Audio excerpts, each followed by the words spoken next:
Jangan lupa untuk subscribe dan nyalakan lonceng notifikasinya.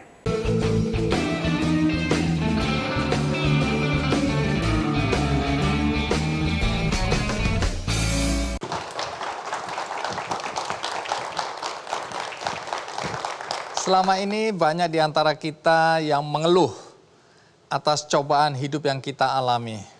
Kita merasa kehidupan kita sangat berat, cobaan hidup itu tak terhingga, sehingga kita merasa menderita. Nah, hari ini saya hendak bercerita tentang para orang tua yang luar biasa, terutama perempuan, yang menghadapi cobaan yang begitu berat dalam hidup mereka, tetapi mereka tetap tegar dan mereka optimistis menghadapi masa depan, menghadapi kehidupan yang akan datang. Nah, inilah saatnya kita berbagi cerita inspirasi untuk membesarkan hati dan memberikan sumbangan semangat agar kita menghadapi hidup dengan perasaan optimistis. Siapa tamu kita yang pertama? Mari kita sambut Junika Sugiarsi. Ibu Junika, terima kasih sudah hadir di acara Kick Andy. Silakan duduk.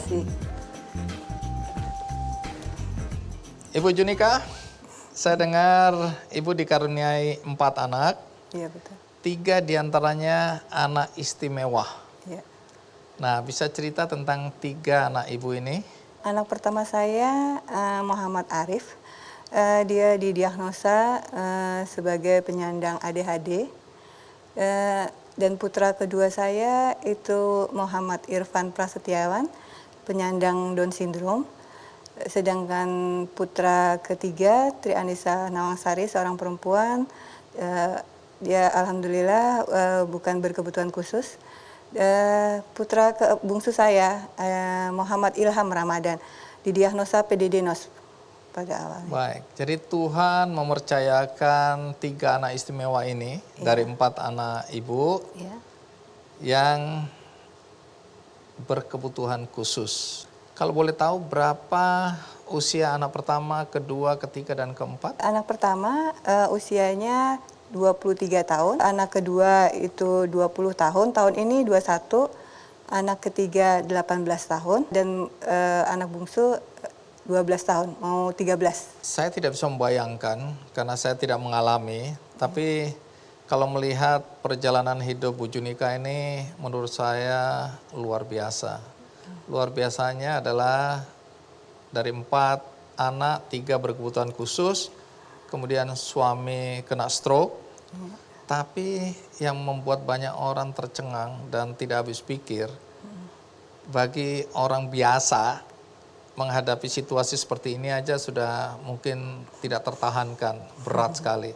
Tapi Bu Junika malah meluangkan waktu lebih untuk ngurusin anak-anak Down syndrome dengan membuat sekolah luar biasa. Kok masih punya energi yang seperti itu?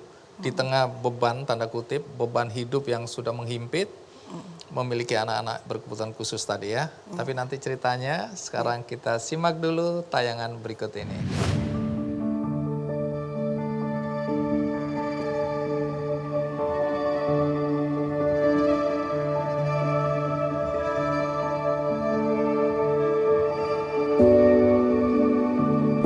Kehadiran seorang anak ibarat oase di tengah keluarga, begitupun kehadiran orang tua bagai pelita untuk sang anak. Junika Sugiarsi dan Oni Prasetyawan, orang tua dari 4 anak dan 3 diantaranya berkebutuhan khusus.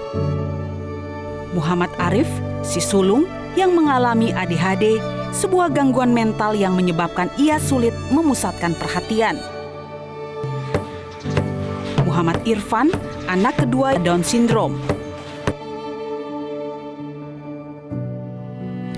Muhammad Ilham, si bungsu yang mengidap PDD-NOS, sebuah kondisi yang mengganggu tumbuh kembangnya sehingga sulit bersosialisasi yang baik. Tak terbayangkan betapa sulitnya, namun Junika dan Oni tak pernah mengaduh. Mereka dengan tulus kasih mendampingi anak-anaknya. Dirinya yakin di balik keterbatasan anaknya tentu punya kelebihan. Kalau saya dianugerahi ya, istilahnya kita dititipin ya sama Allah Subhanahu Wa Taala. Saya merasa bahwa Allah pasti menganggap kita mampu. Jadi saya sama suami sama-sama bekerja sama itu membimbing anak-anak kita supaya nantinya mereka mandiri. Karena kita targetnya yang pertama itu kemandirian ya. Maksud kita jadinya nantinya mereka tidak membebani orang lain, paling tidak untuk aktivitas kehidupan daily livingnya. Tapi alhamdulillah ternyata di samping kemandirian dalam aktivitas sehari-hari mereka mempunyai potensi yang lain gitu.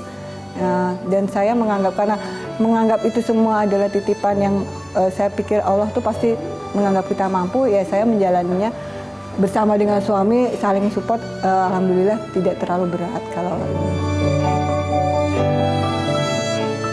Junika juga aktif di beberapa komunitas anak berkebutuhan khusus untuk peduli dan saling berbagi cerita. Rasa kepeduliannya juga ia wujudkan dengan mendirikan sekolah Insan Anugerah khusus bagi anak-anak Down Syndrome. Junika dan Oni mensyukuri apa yang sudah dititipkan Tuhan, oleh karenanya mereka bertanggung jawab untuk merawat dan mengasihi buah cintanya. Saya termasuk yang percaya bahwa Tuhan hanya menitipkan anak-anak istimewa kepada orang tua yang istimewa, yang pasti akan mampu ya merawat anak-anak istimewa seperti ini, seperti yang Ibu Junika tadi sampaikan di video. Nah, tapi saya ingin tahu bagaimana perasaan, reaksi Ibu Junika dan suami ketika pertama kali menyadari anak pertama ini ternyata berkebutuhan khusus. pada saat Arif itu mengalami keterlambatan bicara, waktu itu saya coba masukkan ke sebuah playgroup, kurun waktu beberapa bulan, kepala sekolahnya memanggil saya. Dia bilang bahwa, Bu, maaf mungkin sepertinya Muhammad Arif ini ada kekurangan, karena kalau diajak bicara dia tidak fokus, dia bilang nggak ngerti, terus belum berbicara saat itu, 1,5 itu belum berbicara. Mungkin perlu diperiksakan, Bu, telinganya, waktu itu bilang gitu. Saya juga pikir, karena biasa ya anak laki-laki orang biasanya nganggapnya karena biasa telat bicara. Tapi memang terlihat Arif itu memang konsentrasinya kurang, suka berpindah-pindah itu orang fokusnya. Menyebutnya hiperaktif gitu ya? Iya. Nah, kemudian pada saat itu kita periksakan ke THT dan semuanya normal, fungsi-fungsi THT-nya normal. Kemudian kita konsul ke dokter tumbuh kembang. Dari situ ketahuan bahwa Arif itu ADHD. Tadinya pikir gurunya menganggapnya waktu itu takutnya tuli gitu tadinya. Iya, karena mungkin tidak fokus kalau dipanggil, tidak mau oleh atau tidak peduli gitu ya. Nah, bagaimana kesiapan ibu dan suami ketika tahu anaknya istimewa? Ya sempat kaget sih, terutama suami ya. Karena suami itu kalau orang Jawa bilang cili atine ya. Kecil hati ya. Iya sempat kaget sih. Tapi ya kalau saya bilang ya memang kalau anak ini butuh stimulasi, perlu bantuan ya harus kita bantu gitu. Berapa lama untuk bisa menerima keadaan? Mungkin kalau ibu mungkin awalnya langsung bisa menerima, tapi kalau suami dulu bagaimana? Berapa lama bisa menerima bahwa anakku memang berkebutuhan khusus? Kalau buat penerimaan terhadap Arif atau nanti Ilham itu agak susah ya Pak ya, agak lama soalnya kebutuhan khusus mereka tuh abu-abu ya. Mungkin secara fisik kan mereka kelihatan normal. Iya, tapi pada saat apalagi pas saat di sekolah, di bangku sekolah mereka terlihat berbeda dan di pergaulan juga berbeda gitu. Jadi agak lama sih sebetulnya. Beda dengan yang Irfan. Kalau Irfan karena dari fisik sudah terlihat kan. Baik, Down syndrome ya. Iya. Nah, kembali ke anak pertama Arif ya. Iya. Apa yang bisa dan tidak bisa dilakukan oleh Arif? Dia pada saat di kelas itu tidak bisa menerima pelajaran yang klasikal dan banyak. Misalnya jadi makanya saya sejak dia SD, SMP, SMA saya cari sekolah yang kapasitas muridnya per kelas sekitar 20.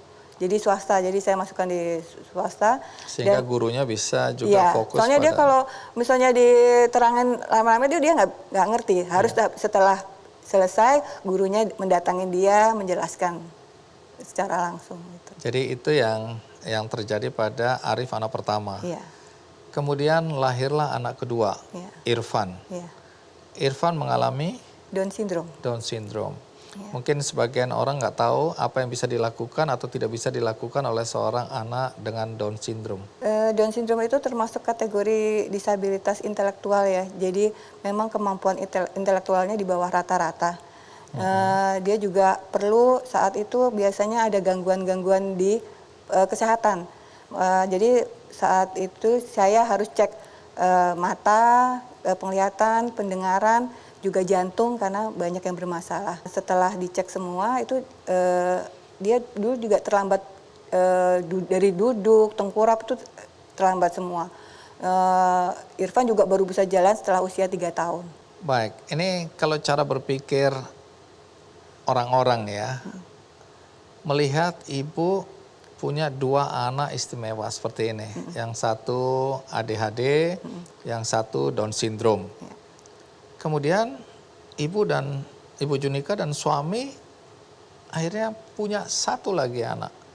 Nah, ketika punya 2 anak istimewa, saya ingin tahu bagaimana kesiapan mental ibu dan suami waktu itu ketika tahu akan punya anak yang ketiga.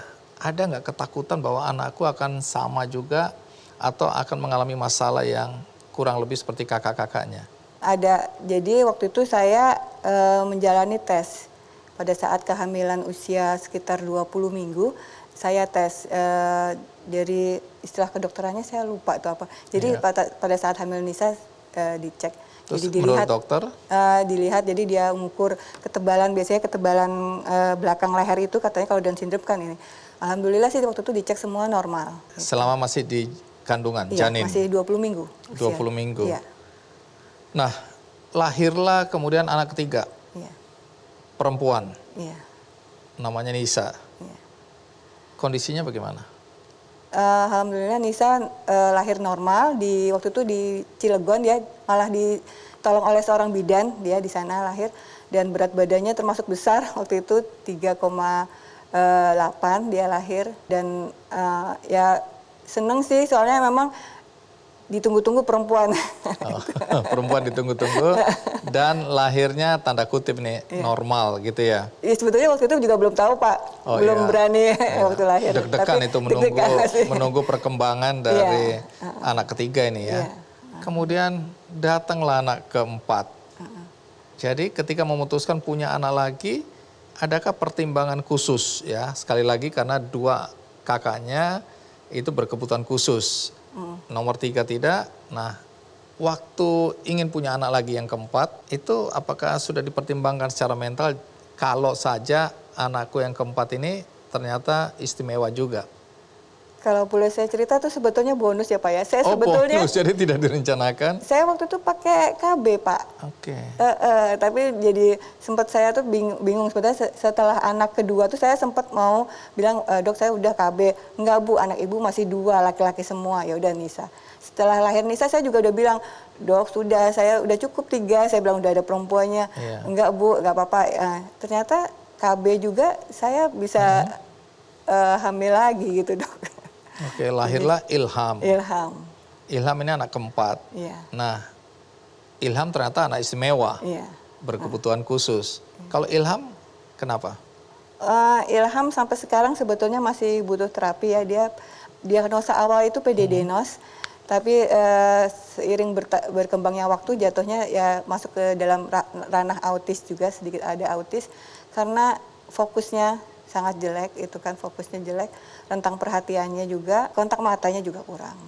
Oke, jadi apa yang bisa dan tidak bisa dilakukan oleh Ilham?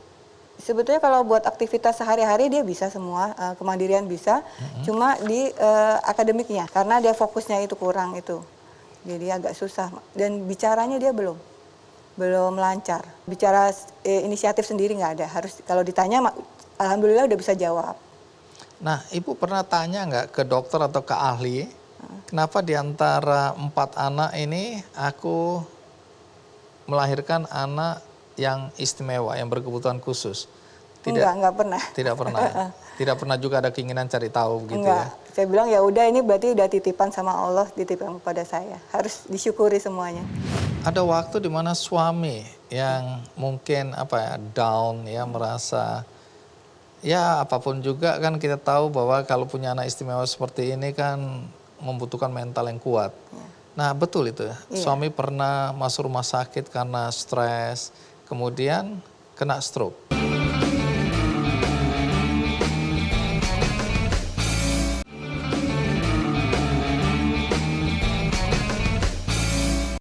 Bu Junika, jadi tidak semua orang siap untuk menjadi ibu. Satu anak istimewa aja ada yang tidak sanggup. Tapi ibu 3 anak istimewa, anak-anak yang dianggap berkebutuhan khusus. Ya tadi sudah dijelaskan. Nah yang tentu jadi pertanyaan adalah bagaimana di tengah situasi dan kondisi seperti ini ibu bisa tegar, ya, bahkan tetap optimistis melihat potensi yang ada pada anak-anak istimewa ini. Jadi bagaimana cara ibu menerima ya titipan Tuhan ini dan apa yang Anda lakukan agar mereka bisa tumbuh berkembang seoptimal mungkin? Saya percaya kepada Allah Subhanahu wa Ta'ala bahwa Allah itu menitipkan hambanya seorang anak itu pasti dianggap orang tua tersebut mampu. Dan saya juga punya kewajiban, saya sebagai Muslim nanti kan akan dimintain pertanggungjawabannya, Pak. Jadi itu yang membuat rasa optimis dalam saya dan juga suami saya. Biasanya kita saling support untuk ya anak ini harus distimulasi terus, harus kita didik dengan baik gitu. Apa yang Bu Junika dan suami lakukan untuk mempersiapkan anak-anak ini agar mereka punya kemampuan yang optimal untuk bisa mandiri? Jadi apa yang dilakukan? Selain terapi ya, terapi mereka menjalani berbagai macam terapi, terapi perilaku, terapi wicara, terapi okupasi SI itu. Selain itu juga saya terapkan di rumah. Jadi apa yang sudah diajarkan terapi atau pas saat sekolah saya lakukan di rumah. Jadi saya perlakukan mereka seperti anak-anak normal, cuma saya harus lebih sabar karena memang tidak semudah seperti mengajari anak-anak normal. Mungkin kalau pada mereka tuh harus berkali-kali itu. Jadi memang saya biasakan untuk melakukan semua aktivitas di rumah seperti anak yang lain dan juga saya kasih kesempatan mereka salah nggak apa-apa, lama nggak apa-apa, yang penting kamu mau mencoba gitu. Ada waktu di mana suami yang mungkin down ya, merasa ya apapun juga kan kita tahu bahwa kalau punya anak istimewa seperti ini kan membutuhkan mental yang kuat. Nah betul itu ya, suami pernah masuk rumah sakit karena stres, kemudian kena stroke. Apa yang terjadi? Kalau yang itu kejadiannya pada saat lahirnya Irfan. Yang kedua berarti ya? Jadi waktu itu setelah dari dokter, jadi seminggu setelah melahirkan kan kontrol ke dokter anak ya Pak ya. Nah baru di situ dokter anaknya menjelaskan bahwa Bu ini kemungkinan Irfan penyandang Down syndrome dilihat dari garis tangan dan jarak kedua mata. Jadi saya kasih rujukan untuk periksa kromosom. Nah saat itu saya nggak tahu tuh apa itu Down syndrome Bang Andi. Justru saya tuh apa ya gitu kan. Saya waktu periksa ke dokter itu didampingin oleh ibu saya dan suami. Setelah dari dokter, suami mengantar ibu saya pulang.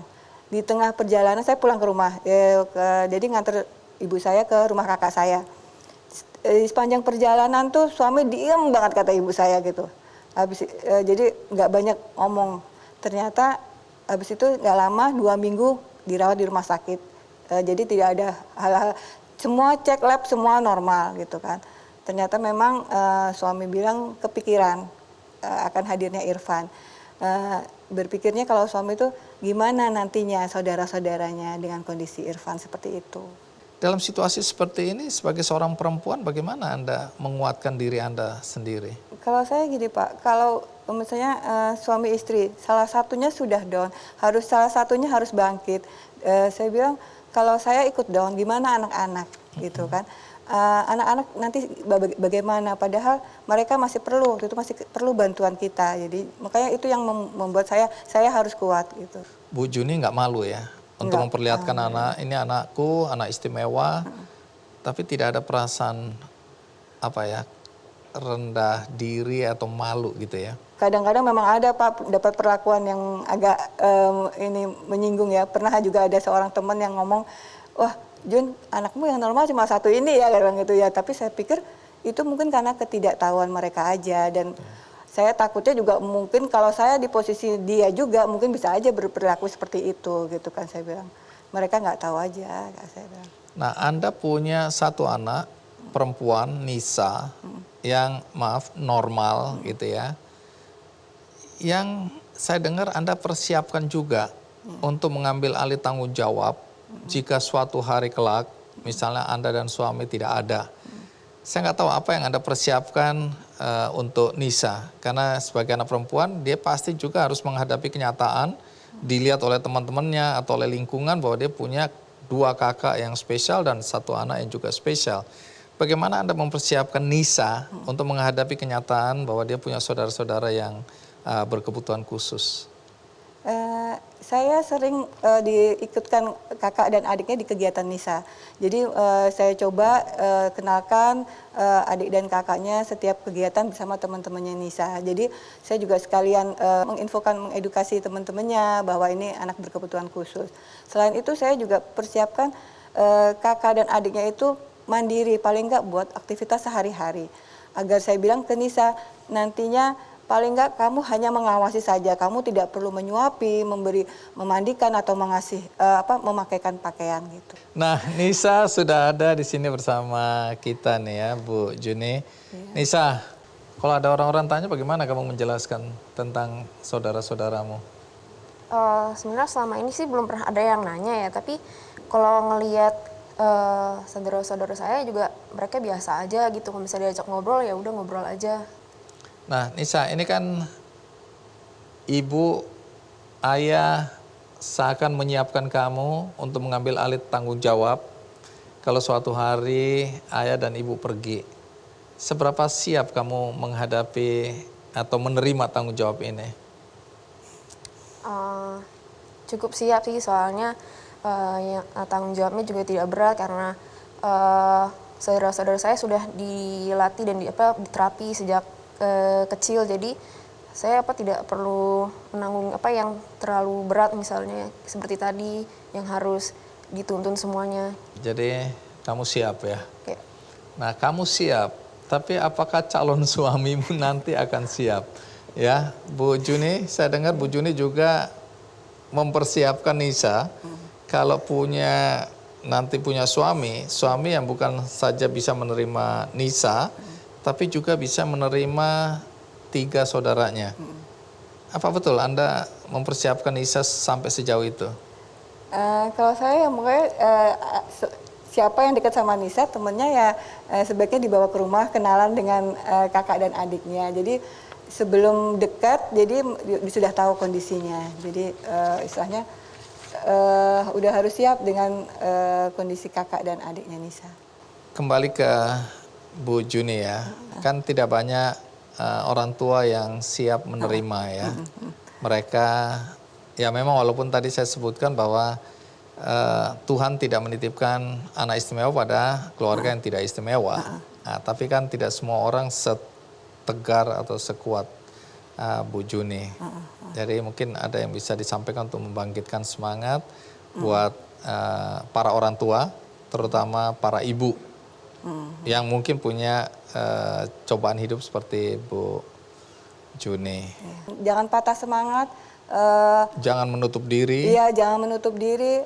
Terimalah anak apa adanya dan bangun lingkungan yang baik dengan keluarga. Terima kasih Bu Juni ya. Dan sebelum kita berpisah, ini dari Nisa mau memberikan bunga buat Ibu sebagai tanda terima kasih. Ini ada bunga sebagai ucapan terima kasih banyak, karena Nisa. selama ini Ibu udah berjuang untuk membesarkan 4 anak dan 3 diantaranya yang istimewa. Makasih ya, San. Oke. Cerita tentang Niko Mangwarsiki adalah cerita yang membuat saya pribadi merasa sangat optimistis menghadapi kehidupan, karena bayangkan seorang ibu yang sedang sakit berjuang untuk 3 anaknya yang masih hidup, 2 diantaranya adalah penyandang disabilitas.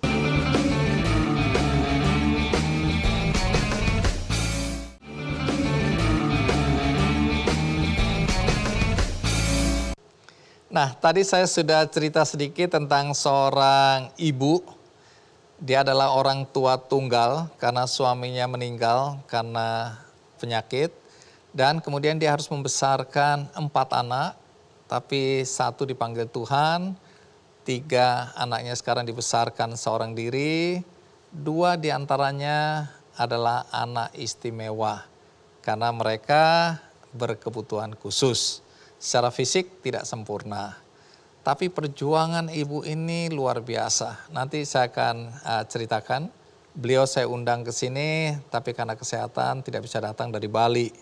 Tapi anaknya, ya anak perempuannya pernah hadir di acara Kick Andy.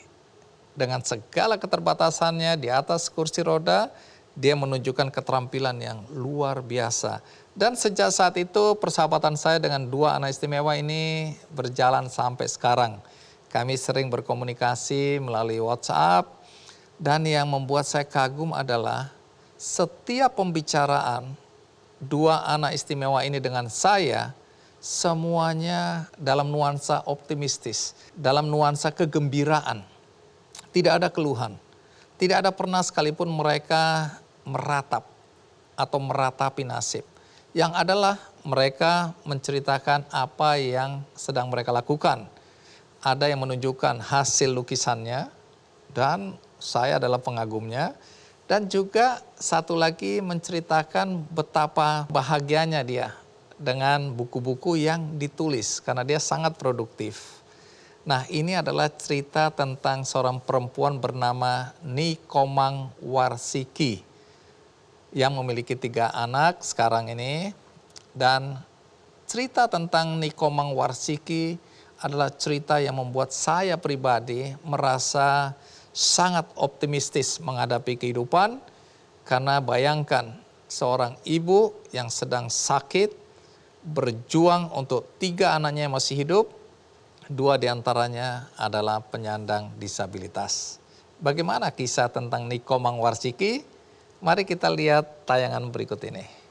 Sekarang dia membaca, menulis, walaupun ibu cuma tamat SD aja ibu, tapi ibu tetap berusaha biar anak ibu bisa belajar. Mujur tidak boleh diraih, malang tidak boleh ditolak. Meskipun kondisi ekonominya sulit, bahkan sampai dikucilkan keluarganya, Komang tak pernah mengeluh menjalani hidup.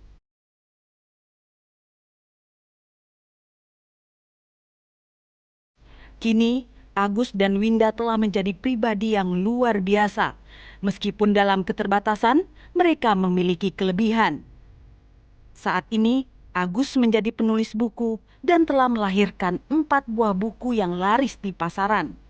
Sedangkan Winda adalah seorang pelukis handal. Lukisannya pun sudah terjual hingga mancanegara.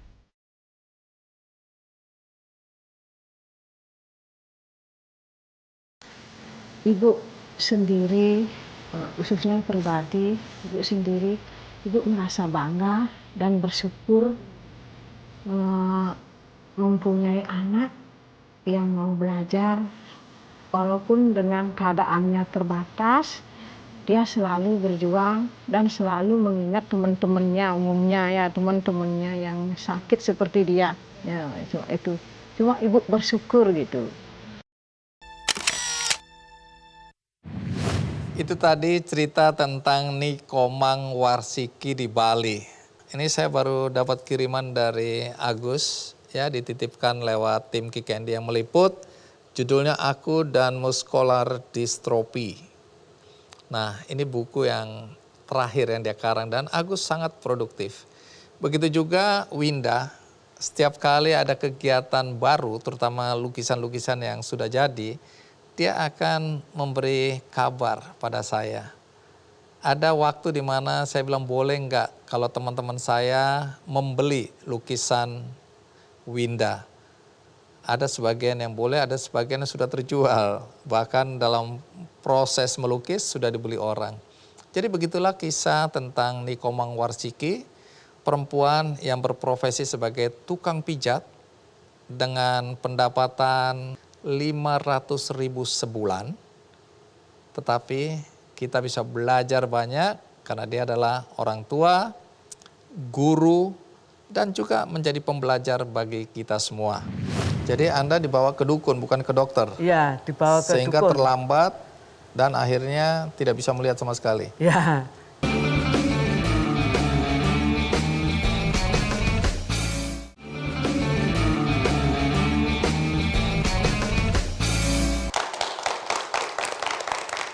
Masih tentang Nikomang Warsiki, perempuan hebat dari Bali. Setelah suaminya meninggal karena tumor ginjal dan liver, ternyata Tuhan masih memberikan cobaan baru buat Nikomang Warsiki, yaitu Nikomang sendiri kena penyakit ginjal. Tapi cobaan itu seakan tidak mampu memadamkan semangat perempuan hebat ini, sehingga dengan kondisi yang serba terbatas, dia tetap mewarisi nilai-nilai semangat optimistis terhadap Agus dan Winda, dua anaknya yang berkebutuhan khusus. Nah, karakter yang positif inilah yang saya lihat sangat kuat pada Agus dan Winda. Dan bagaimana sebenarnya dua anak istimewa ini menilai ibu mereka? Ini dia pendapat mereka. Kalau bagi saya pribadi, ibu itu adalah guru bagi saya, ya, dulu pertama saya. Karena saya tidak pernah bersekolah. Jadi dulu waktu kecil ibulah yang mengajari saya membaca dan menulis. Itu pun belajarnya hanya di tanah waktu itu. Karena kami sangat miskin sehingga kami tidak memiliki uang untuk membeli buku atau alat-alat tulis. Jadi ibu mengajari saya membaca dan menulis itu di tanah.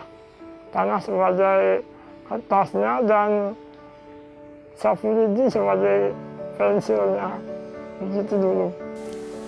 Ibu adalah sosok yang sangat tegar dalam menghadapi cobaan hidup. Beliau sosok yang luar biasa kuat bagi saya. Dulunya itu beliau harus merawat 3 orang anak disabilitas, juga mengerjakan pekerjaan rumah tangga sambil bekerja memijat orang-orang yang sakit. Jadi keseharian beliau itu benar-benar full untuk bekerja.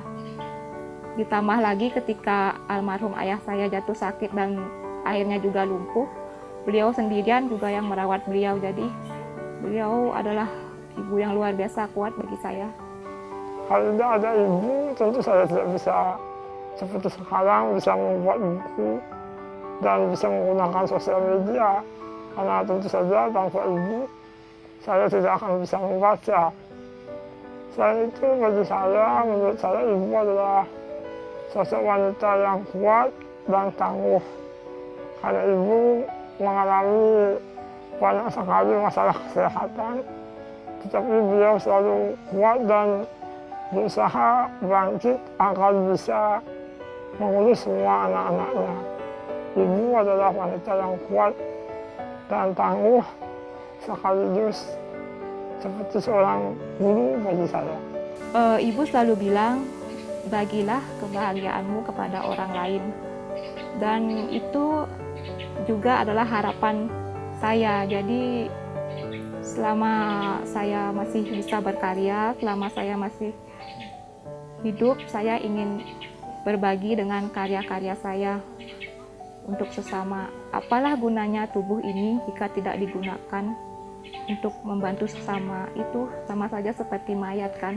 Tapi jika tubuh yang lemah ini digunakan untuk membantu sesama, meskipun tubuh ini tidak sempurna, itu bisa menjadi sangat-sangat bermanfaat bagi banyak orang.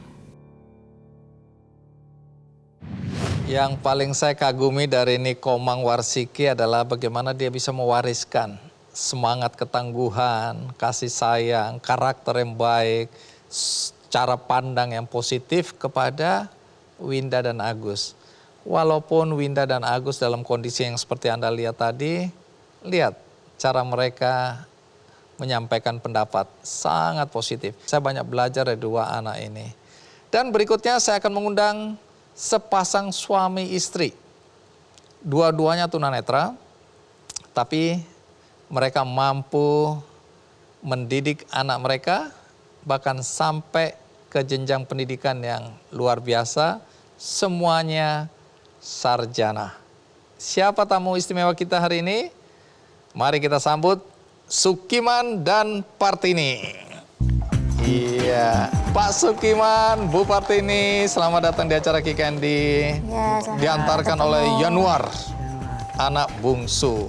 Ya, baik, terima kasih. Silakan duduk. Ya. Bu Partini juga silakan duduk. Ya. Yanuar, terima kasih sudah mengantarkan ibunda dan ayahanda tercinta ya. Bu Partini, Ya. Pak Sukiman, Ya, jadi Anda berdua mengalami buta permanen. Ya. ya Pak. Tidak bisa melihat sama sekali. Tidak bisa melihat sama sekali, Pak. Kalau boleh tahu, Pak Sukiman tidak bisa melihat dari umur berapa? Ini saya tidak bisa melihat itu mulai lulus sekolah dasar. Itu Jadi sudah- dulu bisa melihat ya? tadinya bisa melihat, ya. Jadi sekolah saya kelas 1 sampai kelas 5, 6 itu masih bisa melihat. Kalau siang masih bisa melihat, tapi kalau malam itu nggak bisa melihat, Pak. Baik, itu umur berapa waktu itu? Waktu itu umur antara 7, 8, 9 tahun. Oh, sampai 9 tahun ya. Baik, kemudian apa yang terjadi pada mata Pak Sukiman ini? Mata saya ini sebenarnya bisa diobati begitu, karena sudah terlanjur, ya. Waktu itu dokter mengatakan bahwa sesungguhnya ini mata ini kekurangan vitamin A waktu itu. Kemudian karena waktu itu bapak ibu itu juga orang Jawa, pemikirannya sangat primitif begitu, ya. Sehingga terus menerus harusnya dibawa ke dokter, ternyata dibawa ke dukun. Orang tua pekerjaannya apa? Bapak ibu kerjanya, kalau bapak dulu namanya jualan bakso, Pak. Kalau ibu? Ibu jualan tahu. Jadi Anda dibawa ke dukun, bukan ke dokter? Iya, dibawa ke Sehingga dukun. terlambat dan akhirnya tidak bisa melihat sama sekali. Ya, Jadi umur berapa betul-betul nggak bisa melihat? 11 tahun, Pak. Oh, 11 tahun, Iya. buta total. Buta total, ya. Nah, kalau Bu Partini dulu bisa melihat atau dari kecil nggak bisa melihat? Enggak, saya dari kecil, Bang. Saya dari umur 3 tahun saya udah tidak bisa melihat.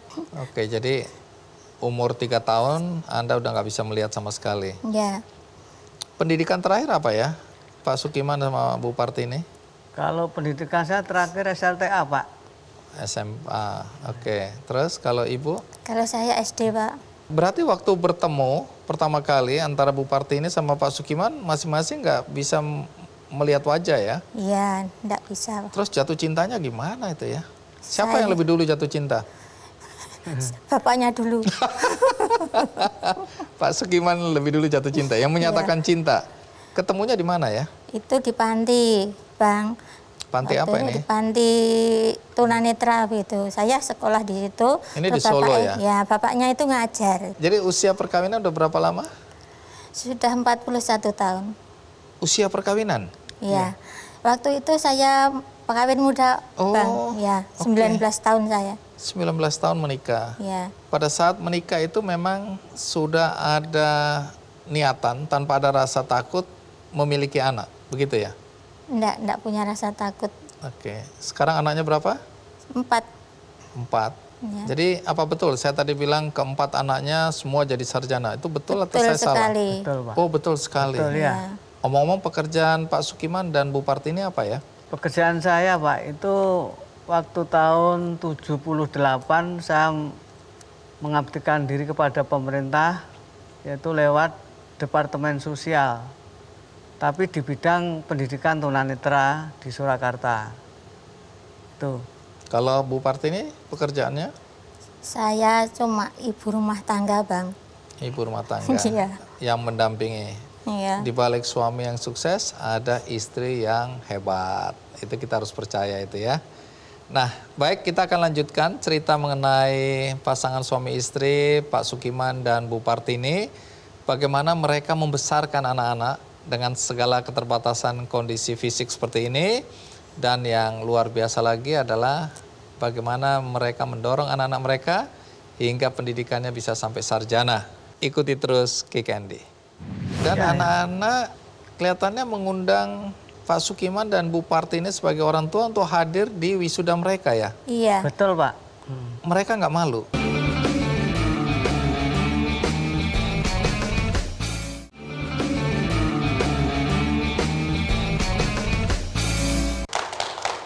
Nah, Bu Partini dan Pak Sukiman. Nah, kalau boleh tahu pada masa kecil, ya masa sekolah, kemudian mulai kerja, itu tantangan yang paling berat sebagai seorang tunanetra apa? Mungkin mulai dari Bu Partini. Bagaimana kehidupan Bu Partini dulu? Iya.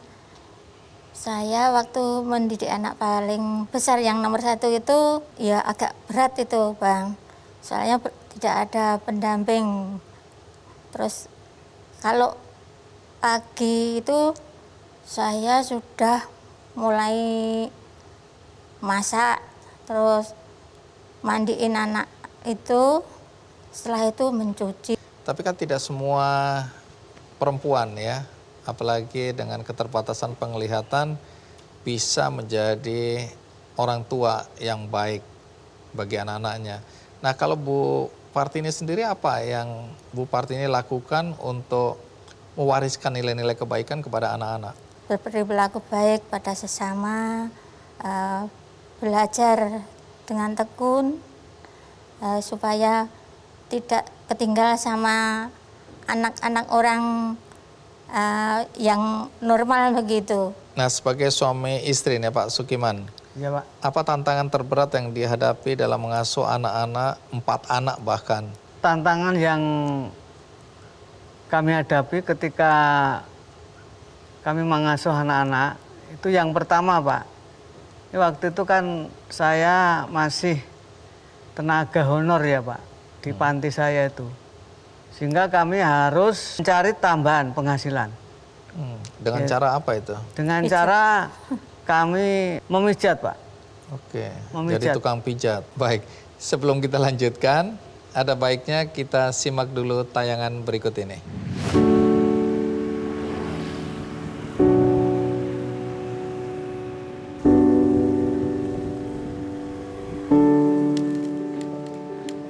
Saya begitu menikah, kemudian punya anak, saya memang sudah berkomitmen untuk merawat sendiri, Mbak. Tidak ada kekhawatiran untuk merawat anak saya.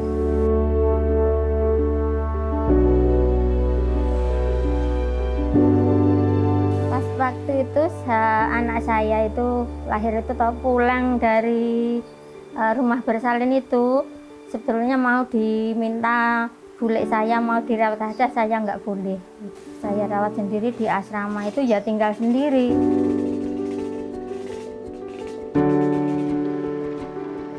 Ya kalau kesulitan mah ada, tapi kan tidak begitu banyak, Mbak. Saya mau berjuang untuk anak-anak saya karena anak saya itu yang amanah dari Allah Subhanahu wa Ta'ala.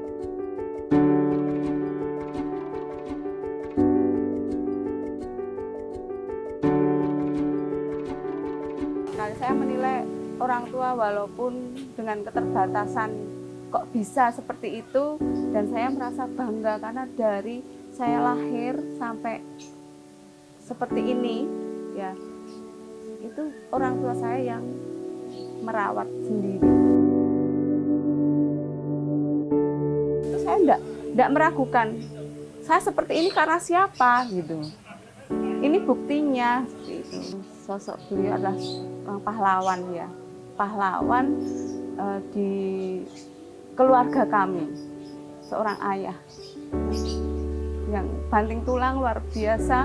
Kemudian ibu itu juga pahlawan manajemennya dalam menata keluarga itu luar biasa, dalam mendidik anaknya, mengatur keuangan keluarga itu termanage betul. Kalau bapak waktu itu kan masih honorer CPNS, untuk menopang keluarga ya bapak harus ke hotel pijet itu ya, pijet ke hotel itu, jalan kaki juga pakai tongkat itu. Saya kalau kelingan itu ingat itu mesti nangis. Dari kecil udah merawat sendiri, terus sampai lulus kuliah, bahkan sampai saya punya anak, sampai nikah saya punya anak pun saya masih merasa nggak enak karena ngerepotin terus gitu. Harapanku ya tetap Bapak Ibu tetap sehat, maksudnya sampai nanti ke depan, maksudnya adik kan ada yang belum nikah, terus sampai adik punya anak juga, sampai mentas semua gitu loh Mbak. Kayak gitu, Bapak Ibu masih tetap sehat.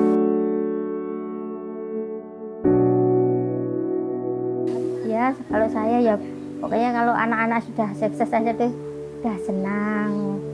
Mudah-mudahan yang mempunyai anak seperti saya, mempunyai anak difabel, janganlah malu dan jangan kecil hati.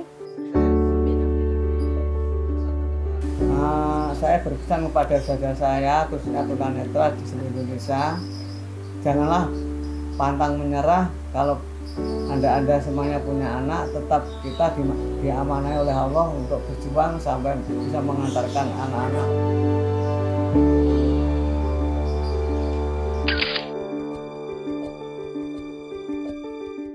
Ya, saya lihat tadi di video ada foto wisuda anak-anak ya. Iya. Dan anak-anak kelihatannya mengundang Pak Sukiman dan Bu Partini sebagai orang tua untuk hadir di wisuda mereka ya. Iya. Betul Pak. Mereka nggak malu Enggak. punya orang tua tunanetra. Oh nggak malu Pak. Nah, bagaimana waktu kecil ya Bu Partini dan Pak Sukiman memberikan pemahaman kepada anak-anak bahwa inilah kondisi orang tuanya dan mereka nggak perlu malu. Apa yang disampaikan ke anak-anak ya? Kamu tidak usah malu punya bapak ibu yang seperti ini mengalami cacat tunanetra. Kemudian kalau besok kamu sudah besar-besar ya, itu bisa meneruskan cita-cita bapak ibu semuanya. Nah, Pak Sukiman dan Bu Partini, anak-anak ini sarjananya sarjana apa? Yang pertama anak saya namanya Sri Wahyuni Handayani. Dia alumni Universitas Muhammadiyah Surakarta UMS. Dia mengambil jurusan PPKN. Terus anak kedua? Anak yang kedua namanya Dwi Nugraheni Yuliastuti. Juga dia alumni dari UMS. Universitas Muhammadiyah Surakarta atau UMS tadi. Dia mengambil jurusan ekonomi keuangan atau sekarang namanya manajemen keuangan gitu Pak. Anak ketiga? Kalau anak ketiga ini Pak lulusan dari Universitas Tunas Pembangunan Surakarta atau UTP. Dia ambil pendidikan olahraga atau Pokja. Anak terakhir Januar Ahmad Darmawan. Dia juga alumni UMS. Dia ambil jurusan geografi murni. Baik, jadi orang tuanya tahu persis lah ya sarjana apa anaknya. Nah, tapi omong-omong ini kan di sekolah swasta ya yang relatif lebih mahal kata orang gitu ya. Nah, di satu sisi kan kita lihat tadi penghasilan Pak Sukiman sangat terbatas. Kok bisa ya dengan segala keterbatasan ekonomi anak-anak bisa sekolah sampai sarjana?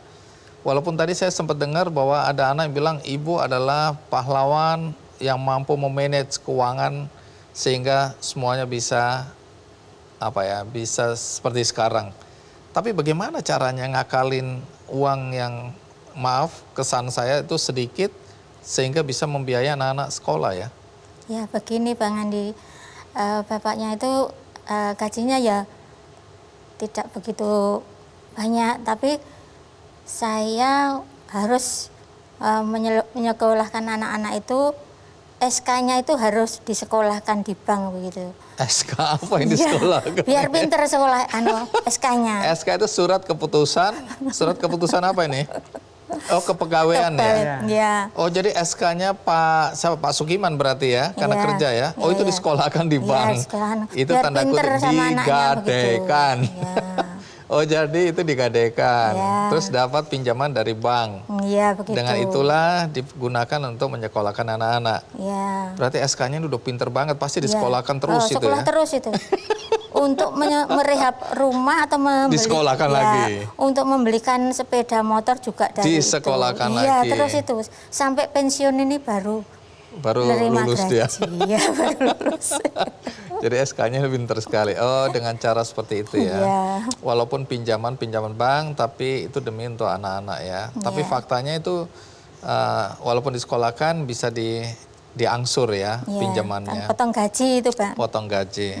Setelah ini saya akan mendengar atau kita semua akan mendengar pandangan dari anak bungsu tentang ibu bapaknya yang tunanetra ya. Dan untuk itu kita rehat sejenak. Pastikan Anda masih bersama saya karena saya akan segera kembali. Ibunda terima ini Makasih. rangkaian bunga. Untuk Bapak, terima kasih Pak telah berjuang untuk anakmu ini dan kakak-kakak saya.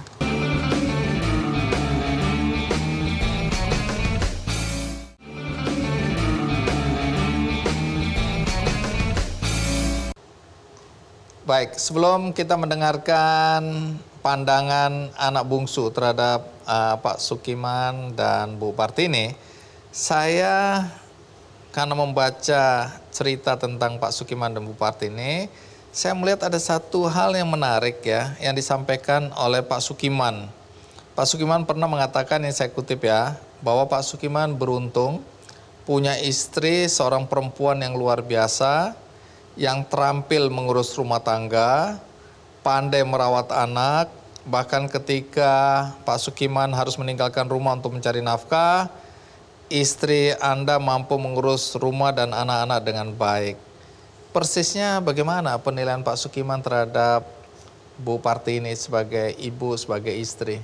Istri saya ini memang walaupun dia hanya sebagai ibu rumah tangga, ternyata juga memanage keuangan, kemudian mengurusi anak-anak mulai dari anak baru lahir sampai dewasa. Ini saya kira cukup kami membanggakan, Pak. Jadi istri saya ini cukup bisa mengurus pada anak-anak kami ini. Nah, sekarang ada Yanuar. Yanuar, umurmu sekarang berapa? Umur saya sekarang 25 tahun. Nah, kalau kamu, apa yang terjadi dalam hidupmu sebagai anak dari pasangan suami istri tunanetra? Saya dari kecil tuh dirawat ibu saya sama bapak saya. Dari waktu lahir sampai umur sekarang, saya tuh bangga dengan ibu dan bapak saya. Bangga? Bangga sekali. Anda nggak malu? Nggak malu. Baik, sebagai anak, apa yang paling kamu kagumi dari ayah dan ibumu? Ibu itu sangat mandiri, bisa masak, bisa ngurus saya sampai saat ini. Untuk ayah saya berjuang untuk kehidupan anak yang lebih baik di bidang pendidikan. Ayah saya itu selalu mengutamakan hingga semua anaknya lulus sarjana. Dengan cerita yang kita dengarkan barusan tadi, apa yang dilakukan oleh pasangan suami istri yang tunanetra, Bu Partini dan Pak Sukiman, kita bisa belajar banyak juga. Karena sekali lagi banyak di antara kita yang cepat sekali merasa putus asa ketika menghadapi cobaan hidup yang mungkin tidak seberat apa yang dialami oleh para tamu KKND hari ini. Mudah-mudahan pembelajaran inilah yang saya harapkan bisa menguatkan kita semua, Anda dan saya tentu saja. Karena saya juga belajar banyak dari kisah-kisah para tamu yang saya undang di acara KKND. Dengan demikian saya juga merasa dikuatkan. Mudah-mudahanlah inspirasi kehidupan para tamu hari ini di episode Semua Karena Cinta itu menguatkan kita terutama dalam menghadapi situasi sulit selama pandemi dan mungkin cobaan-cobaan hidup yang Anda alami. Yanuar juga ingin memberikan bunga untuk Pak Sukiman dan Bu Partini sebagai ucapan terima kasih mewakili saudara-saudaranya, kakak-kakaknya. Silakan Yanuar. Iya. Kepada Ibunda tercinta, Ibunda terima ini rangkaian bunga. Untuk Bapak, terima kasih Pak telah berjuang untuk anakmu ini dan kakak-kakak saya. Terima kasih Yanuar ya. Ya, Pak. Anak yang berbakti menunjukkan kasih kepada orang tua. Nah, hari ini sebelum kita tutup, saya ingin mengundang kembali Bu Junika. Silakan sini. Ya, Bu Partini sama Pak Sukiman bisa berdiri. Bisa, Pak. Nggak usah melangkah, berdiri aja sebelum kita tutup. Ya, Pak. Ya, karena hari ini kita kedatangan tamu istimewa kita adalah Ibu Menteri, Ibu Bintang Puspayoga, Menteri Pemberdayaan Perempuan dan Perlindungan Anak. Untuk itu, mari kita sambut Ibu Bintang Puspayoga. Iya, Ibu Bintang dari belakang Pak Sukiman, Bu Partini. Silakan, Bu Bintang. Terima kasih sudah mau hadir. Sama-sama. Inilah kisah tentang orang tua yang hebat. Satu tidak bisa datang dari Bali karena juga baru operasi. Tapi kisah mereka sudah saya sampaikan hari ini. Nah, Bu Bintang, apa komentar Anda setelah melihat terutama perempuan-perempuan hebat yang hadir hari ini? Saya salut, kagum, bangga. Terima kasih Bang Andi, saya diundang hari ini bisa ketemu langsung, bisa mendengarkan langsung pengalaman perjuangan sosok ibu, sosok orang tua yang hebat dan luar biasa yang bisa melahirkan anak-anak yang berkualitas dan berkarakter. Tentu bisa menjadi inspirasi bagi kita semua, yang artinya keterbatasan tidak menjadi penghalang bagi kita untuk mewujudkan apa yang kita inginkan, asalkan ada semangat, tekad, dan kerja keras seperti apa yang dilakukan oleh sosok-sosok yang hebat ini. Saya juga percaya itu. Dan saya dengar Bu Bintang ya mewakili atau atas nama Kementerian Pemberdayaan Perempuan dan Perlindungan Anak ingin memberikan apresiasi ya. Kenapa Anda dan kementerian Anda terpanggil untuk memberikan apresiasi kepada sosok-sosok hebat ini? Kami di Kementerian Pemberdayaan Perempuan dan Perlindungan Anak, kita mendapatkan 5 mandat ya. Isu prioritas salah satunya adalah peningkatan peran ibu dan keluarga dalam pendidikan dan pengasuhan. Nah, sosok-sosok ini adalah contoh yang baik dalam salah satu isu prioritas tersebut. Nah, tadi saya sudah utuh mendengarkan bagaimana kerja keras pendampingan para orang tua ini mendampingi anak-anaknya ya. Kalau Bu Juni kita dengar itu ada 3 ya anak-anak yang berkebutuhan khusus. Kemudian juga Bu Juni ikut komunitas dan melahirkan anak-anak yang hebat, perjuangan yang hebat. Ini adalah memang tidak berlebihan kalau kami memberikan apresiasi kepada Ibu Juni, kemudian Ibu Komang Warsiki, demikian juga Pak Sukiman dan Bu Partini ya, orang tua yang memiliki keterbatasan tapi bisa melahirkan anak-anak, semua anak-anaknya bisa ke jenjang perguruan tinggi. Nah, ini hal yang luar biasa. Iya, saya dengar berupa donasi atau dana untuk mendukung kegiatan-kegiatan ibu-ibu terutama kaum perempuan ini ya. Iya, saya nggak tahu apakah ini diberikan dulu oleh Bu Bintang, saya nggak tahu apakah perlu disebutkan angkanya ataupun tidak. Ini berupa apresiasi terhadap terutama perempuan-perempuan hebat. Silakan bisa diserahkan. Saya kelihatannya yang akan mewakili Bu Nikomang Warsiki ya. Silakan. Bu Juni. Terima kasih banyak. Jadi kalau boleh saya sebutkan, apresiasi ini berupa uang, dana senilai 25 juta ya bagi Ibu supaya bisa menjalankan kegiatan-kegiatan yang sudah dilakukan sekarang ini dengan lebih baik lagi. Jangan lihat jumlahnya, tapi lihat apresiasinya. Betul. Iya. Ya, tidak sebanding dengan perjuangan dan melahirkan anak-anak yang berkualitas. Luar ya Bang biasa. Adi. Iya, silakan.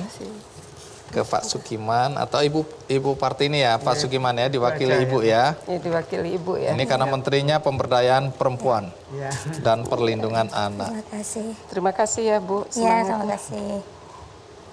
Akhir saya mewakili nih Komang Warsiki, Ibu Komang di Bali. Ini saya mewakili. Baik. Nah, setelah Anda memberikan apresiasi seperti ini, apa harapan Anda atau ada sesuatu yang bisa disampaikan kepada kaum perempuan di seluruh Indonesia dan juga anak-anak? Karena Anda kan adalah Menteri Perlindungan Anak juga. Nah, bolehkah sampaikan sesuatu, Bu Bintang? Terima kasih Bang Andi. Bagi Ibu-Ibu Bu Juni, Ibu Partini, dan Pak Sukiman, demikian juga Ibu Komang Warsiki, tetaplah semangat mendampingi anak-anak ya yang selama ini sudah dilakukan. Kemudian tentunya bagi